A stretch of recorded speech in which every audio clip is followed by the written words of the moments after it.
ان الشیطان، ان الشیطان، شیطان، شیطان من الجن اور شیطان من الانس، یہ دونوں کی بات ہو رہی.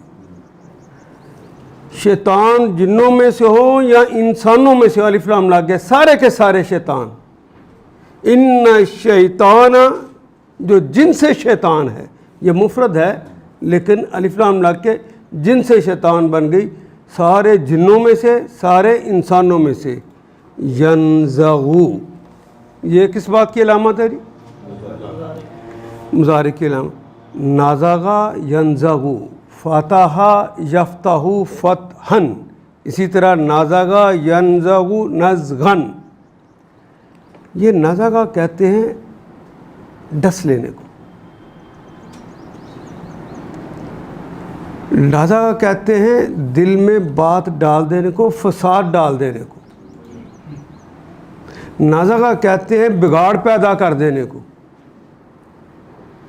ناچاکیاں پیدا کر دینے کو،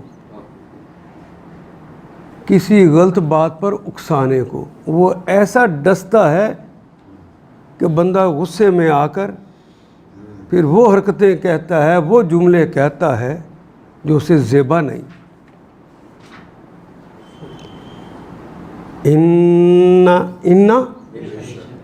الشیطان، یہ ساری قسم شیطان جو ہے، جنوں میں سے ہو یا انسانوں میں سے ہو،